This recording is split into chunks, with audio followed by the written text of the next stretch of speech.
Salut, salut, salut mes glorieuses, mes amours. Là, je vous présente nos gâteaux d'ananas bien croustillants, comme vous pouvez les entendre, sans levure chimique. Alors, faites comme je vais vous présenter. Si vous n'êtes pas encore abonné, abonnez-vous pour recevoir toutes mes notifications. Voilà, vous suivez? Elles sont bien croustillantes pour ceux-là qui aiment les gâteaux croustillants. Alors, pour commencer, je vous montre nos ingrédients. Nous aurons besoin de 2 tasses et demie de farine, de 1 œuf, de l'ananas, du sucre vanillé qui est facultatif, du beurre 30 grammes et du sel, de la noix de muscade, de l'huile pour la friture, notre bol pour travailler, notre sucre glace et notre sucre normal. Sans oublier notre bicarbonate, une demi-cuillère à café de bicarbonate. Maintenant, j'ai mis mon ananas dans le mixeur avec un peu d'eau et je vais bien mixer mon ananas. Après l'avoir mixé, vous pouvez voir, j'ai tout mixé. Nous allons mettre dans un verre. Voilà, maintenant, voilà nos 2 tasses et demie de farine que nous allons verser dans notre bol. Puis, nous allons ajouter notre sucre, environ une demi-tasse de sucre. Et maintenant, notre sucre glace aussi, environ aussi une demi-tasse de sucre glace. Maintenant, nous allons ajouter notre bicarbonate, puis notre sel. Après, nous allons ajouter notre sucre vanillé qui est facultatif, notre noix de muscade, une cuillère à café de noix de muscade, comme vous pouvez le voir. Puis nous allons mixer le tout, mélanger le tout à l'aide d'une spatule, comme vous voyez, je fais là. Vous mixez très bien le tout et tout ça. Après avoir mixé bien le tout, comme ça, nous allons créer un trou au milieu. Vous voyez, je mixe très bien, vous tournez très bien, que le mélange se fasse bien. Puis nous allons créer un trou au milieu. Dans ce trou, nous allons y ajouter notre œuf. Comme vous voyez, j'ai mis notre œuf et notre beurre fondu que je fais fondre dans un micro-ondes. Voilà. Voilà notre beurre. Puis nous allons mélanger le tout avec notre spatule. Puis nous allons, je pense que nous allons le faire après avec les mains. Pour bien faire ce mélange, pour que le mélange soit homogène et bien, nous allons travailler avec nos mains. Vous lavez bien les mains, puis vous travaillez avec vos mains. Comme vous pouvez voir, j'ai bien lavé mes mains. Maintenant, je suis en train de bien faire mon mélange. Je suis en train de, on peut dire crépir la pâte. Je fais ce mélange, je fais très bien ce mélange. Vous voyez comment ça devient là. C'est genre un peu comme le riz quand vous touchez à la main. Vous voyez, vous faites ce mélange là comme ceci, très bien. Vous voyez, j'ai fait ce mélange. Après avoir fait maintenant ce mélange, nous allons ajouter notre demi-tasse de ananas. Parce que là, moi, j'ai fait avec l'ananas frais, comme vous pouvez voir. Vous pouvez prendre, vous pouvez faire avec tout genre d'ananas que vous voulez et tout ça. Donc, avec l'ananas frais, c'est plus bon, c'est plus original et tout ça. Vous voyez, et l'ananas, vous le versez au fur et à mesure. Vous pouvez le verser 2 fois ou 3 fois. Donc, vous mettez petit à petit, vous tournez votre pâte, petit à petit, vous tournez votre pâte. Donc, vous ne versez pas du coup votre tasse d'ananas. Non, vous ne versez pas les demi-tasses d'ananas. Du coup, vous faites petit à petit 2 fois ou 3 fois.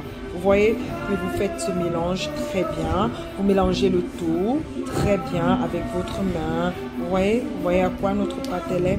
Quand vous sentez que la pâte elle est bien là, bien souple à la main et tout. Puis nous allons mettre notre...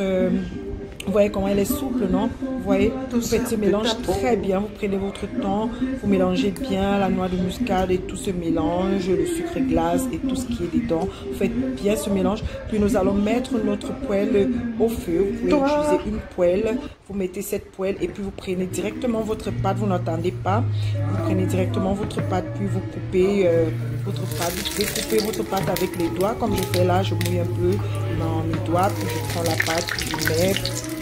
comme les beignets, vous pouvez le faire comme ça ou vous pouvez prendre une cuillère, vous pouvez le faire aussi à l'aide d'une cuillère si vous avez une cuillère, si vous ne voulez pas vous salir les mains et tout, vous pouvez prendre une cuillère, vous faites comme ça, vous trempez un peu dans de l'eau et puis vous coupez votre pâte avec. Vous voyez, vous faites bien chauffer votre huile parce qu'il faut que votre huile soit très bien chaude. Voilà, environ 90 degrés. Voilà, vous voyez, j'ai commencé déjà, je vous ai montré une partie déjà que j'avais déjà commencé à faire frire. Vous mettez comme ça, voilà, puis vous tournez, vous pouvez tourner avec une fourchette, voilà, vous tournez comme vous faites souvent avec des beignets normales, vous tournez, franchement, ces beignets sont tellement bien, il faut essayer.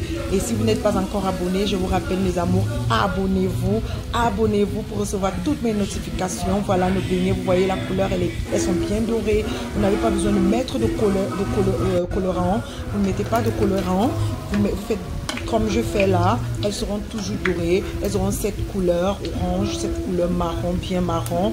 Voilà, vous tournez maintenant vos beignets, vos gâteaux, voilà, c'est toujours aussi des beignets, hein. Vous tournez vos gâteaux, petits gâteaux à l'ananas comme ça, vous les tournez tout simplement, gentiment, et puis vous allez voir, dès qu'elles sont, dès que vous allez les enlever du feu et les laisser refroidir, elles vont prendre cet aspect croustillant que vous voyez. Donc, après les avoir enlevées au feu, elles sont toujours un peu souples. Donc, il ne faudrait pas vous étonner de les voir toujours un peu souples dès que vous allez les enlever du feu. Vous allez voir, elles seront jarres, toujours un peu tendres. Mais après avoir, vous allez laisser les refroidir, mais environ même 10 minutes à 15 minutes. Vous allez voir, elles vont prendre maintenant leur forme. Elles vont prendre cette forme croustillant et bien. Vous voyez comment elles sont dans de l'huile. Elles sont croustillantes et vraiment très bon dans la bouche. Voilà. Franchement, merci. Merci pour tout le monde qui s'abonne, pour tout le monde qui partage et qui aime. Mais n'oubliez jamais toujours de commenter. Commentez mes chéris. Voilà. Commentez et dites-moi et donnez-moi vos impressions.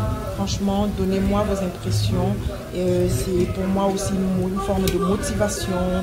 Et comme vous pouvez voir, vous voyez là, j'ai enlevé, vous voyez comme elles sont croustillantes. Franchement, elles sont croustillantes et très bonnes dans la bouche. Elles ne sont pas dures, elles sont souples, moelleuses, mais croustillantes. Vous voyez la fin là, comme je vous montre, elles sont croustillantes, elles ne sont pas dures, difficiles à mâcher et tout. Non, non, non, non, non. Elles sont vraiment délicieuses. Essayez si vous avez aimé, essayez cette recette. Faites comme je vous ai dit et vous allez voir, les résultats seront super. Merci pour tout le monde. Abonnez-vous. Bisous. Merci.